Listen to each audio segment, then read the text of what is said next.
El 6 de junio de 1599 nacía en Sevilla Diego Velázquez, uno de los artistas más reconocidos de todos los tiempos. Influenciado por el costumbrismo barroco y por sus viajes por Europa, el maestro encontró su verdadera vocación en el retrato. Supo captar la realidad para crear a partir de ella atmósferas únicas y esa luz tan especial que tanto ha sido imitada después. En 1999, con motivo del 400 aniversario de su nacimiento, Informe Semanal hacía un repaso de su vida y de su legado. Es el reencuentro con Velázquez.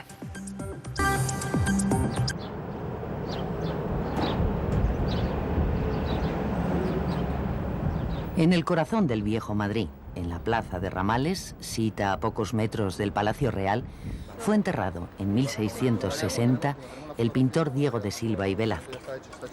Cuenta su biógrafo Antonio Palomino que fue amortajado vestido, como si estuviera vivo, como se acostumbraba a hacer con los caballeros de órdenes militares. Puesto el manto capitular, con la roja insignia en el pecho, el sombrero, la espada, botas y espuelas. Fue enterrado muy cerca de estos pasadizos, donde el pasado abril la Consejería de Cultura de la Comunidad de Madrid inició la búsqueda de los restos del pintor. Estos muros, que han quedado al descubierto, pertenecen a la iglesia de San Juan Bautista, del siglo XIII, una de las más antiguas de la capital de España, aquella ciudad que entonces tenía alcázar y muralla.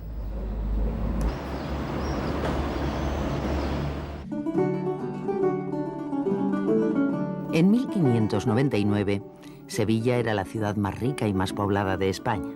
Tenía el monopolio del comercio con América. Era la metrópoli de carácter más abierto y cosmopolita de todo el imperio. En esta capital nació el pintor Diego de Silva y Velázquez el 6 de junio. Los Silva, la familia, era, como digo, portuguesa, venían de Oporto. Y Velázquez es el apellido de la madre. Es un apellido muy sevillano, de familia hidalga, pero no especialmente acomodados.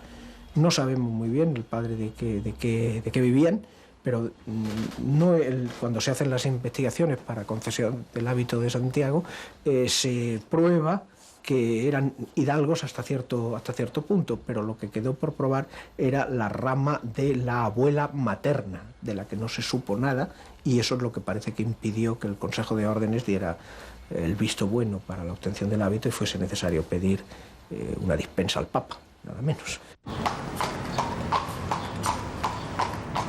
Dicen que es la única casa del siglo XVI que permanece en pie en Sevilla.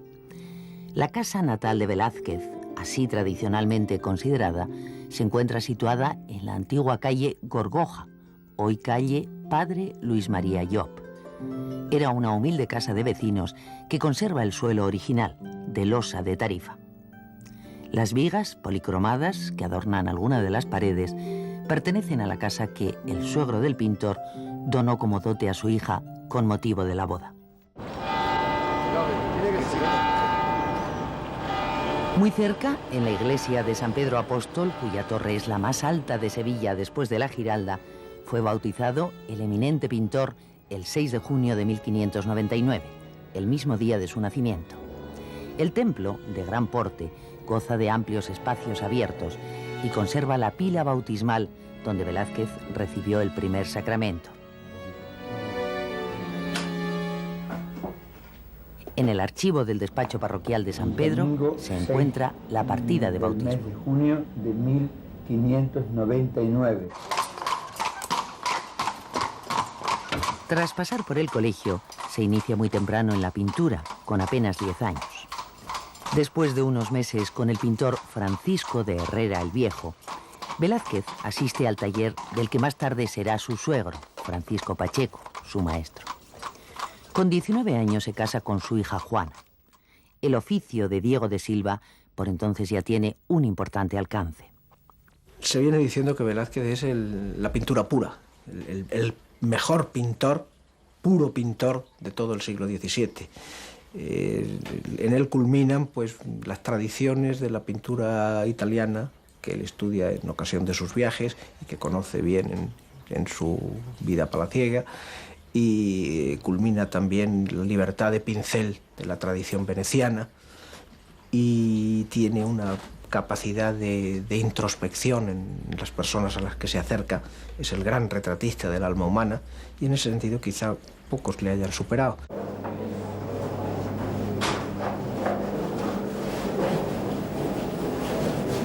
En la Facultad de Bellas Artes de Sevilla todavía impera hoy con fuerza el espíritu velazqueño. El duende de Diego Silva merodea entre los bastidores, los lienzos, las paletas y los pinceles. Estamos en la clase de iniciación al colorido del primer curso. Algunos alumnos llegan hasta aquí en busca de la esencia de la pintura de Velázquez. Es la escuela con más tradición, la más académica de toda España. Entonces yo he venido aquí precisamente a empezar con mi formación pues buscando la solidez que da lo académico. No se puede ser un pintor moderno sin haber estudiado antes pues toda la base académica que supone pues estar en Sevilla, el estilo de pintura sevillano, la escuela de Velázquez precisamente. ¿Qué relación tiene el impresionismo con Velázquez, por ejemplo? Sí, verá, hay una serie de pintores, entre ellos Manet, que está considerado dentro de los impresionistas, que le interesa muchísimo Velázquez. Lo que Velázquez hace es culminar esa suma de perspectiva lineal, cada cosa en su sitio, y perspectiva aérea, es decir, la presencia del aire interpuesto que unifica los tonos en la lejanía y difumina los contornos. Eso hace que en las Meninas pues, se haya podido decir, se le atribuye a Manet cuando lo vio, ¿dónde está el cuadro? Puesto que da la sensación de que se puede penetrar a su través. Un año después de haber visitado Madrid en 1623, el pintor sevillano regresa a la capital del reino y los amigos de su suegro le presentan al conde duque de Olivares, que a su vez lo recomienda al rey Felipe IV, cuya figura será profusamente pintada por el artista. Pronto entabla amistad con el monarca y este le nombrará pintor de cámara. Instala su estudio en el Alcázar y allí se traslada con su familia. Hombre ambicioso, Velázquez llegará a ser aposentador mayor. No parece que fuese una persona especialmente simpática. Hay muchos documentos de tensiones dentro de Palacio con otras personalidades, con rivales, con la nobleza que ejercía puestos que tenían fricción o que podían ofrecer fricción con sus propias ocupaciones, ciertamente poseído de sí mismo, muy seguro de su valer, absolutamente seguro de su valer, y toda su vida se preocupó del ascenso social. Rubens permanece casi un año en Madrid y entabla amistad con el sevillano. Es el pintor flamenco quien le insta a viajar a Italia para completar su formación. Con motivo de aquel viaje, en 1629, Velázquez pinta en Roma La fragua de Vulcano.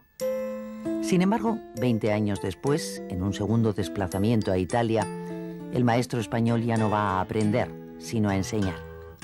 Uno de sus cuadros emblemáticos fue pintado durante aquella estancia, el retrato del Papa Inocencio X. Pero si existe una obra cumbre que identifique al pintor español, esa es Las Meninas. Y hay un cuadro en este caso, en este tema, ¿no?, realmente admirable, que son exactamente Las Meninas, que tiene explicaciones muy vastas. Una de ellas, la de suponer, parece ser que incluso ahora en las distintas investigaciones sobre Velázquez y su vida e incluso su biblioteca, que era un gran conocedor de matemáticas y que Las Meninas tienen clave matemática. Pero el maestro siempre ponía una base neutra y a partir de ahí, bueno, y ya en los últimos toques venía ya con la pastita, que es lo que a mí me gusta, la materia, y llegaba y la dejaba caer, ahí, acariciando, que es lo que hace ya, por ejemplo, las lucecitas del vestido de Las Meninas, las caras, eso, siempre dejando acariciar la pintura, la deja caer, y ya por eso se le llamaba el pintor de los borrones. Velázquez vivió una aventura amorosa en la Roma del momento con una mujer que no conocemos, que no sabemos exactamente quién fue, pero que de esa relación nació un niño del que sabemos que vivía y que, vuelto ya Velázquez a España, el embajador de España pagaba una nodriza para alimentar a ese niño, hijo de don Diego Velázquez. Probablemente el niño moriría muy niño, como era normal en la época, la mortalidad infantil era tremenda en la Roma del 17 y no hemos vuelto a saber de él. Pero eso le da a la estancia de Velázquez en Roma un matiz humano.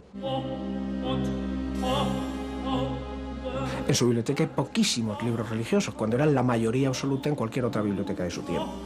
Lo único que hay es una Biblia ilustrada, que probablemente es la que le proporciona algunos modelos para algunas de sus composiciones religiosas o profanas, porque Las Lanzas, por ejemplo, está inspirada en un grabadito de esa Biblia que él tenía en casa con un episodio bíblico. Era el encuentro de Abraham y Melquisedec. Hay pues dos figuras enfrentadas, un juego de lanzas, exactamente la misma estructura del cuadro de Las Lanzas. Velázquez, por ejemplo, siempre me llama mucho la atención lo de las sombras, ¿no? Por ejemplo, en este trabajo, yo trabajo en mi cuadro unas sombras que son, por ejemplo, muy difuminadas. Eso a partir de Velázquez se empieza a usar, por ejemplo, en el modelo de allí no están tan difuminadas. Me gusta mucho la de la vieja friendo huevos, es un cuadro fantástico en la que se representa una escena costumbrista típica de la época, en la que la vieja con su huevo y los niños al lado con una baza de pan, si no recuerdo mal, están mirando, contemplando cómo se están haciendo esos huevos y me encanta, la verdad es que es algo que me llama muchísimo la atención. El pintor expresionista Álvaro Delgado, miembro de la Real Academia de Bellas Artes, de la llamada Escuela de Vallecas y de la no menos célebre Escuela de Madrid, es autor de una serie de retratos de Velázquez. Lo que es un prodigio en Velázquez es la manera de manejar el pincel. Esto implica pues frotaduras, transparencias, empastes. Estoy hablando del oficio. Luego es un hecho real que la manera de situar la figura en la tela, la manera de componer, pues realmente es prodigiosa. Y hay un cuadro en ese que...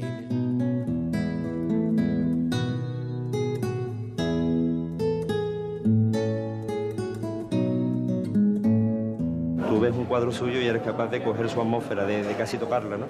Esa sensación la he sentido yo en el Prado pues, cuando he visto, por ejemplo, la luz que viene de atrás hacia adelante en las hilanderas, ¿no?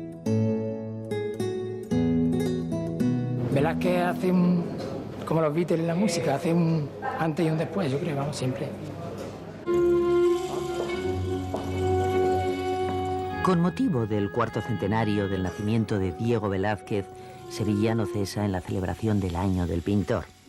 Hace 2 semanas se representó la vida del artista en un espectáculo multimedia celebrado en los Reales Alcázares.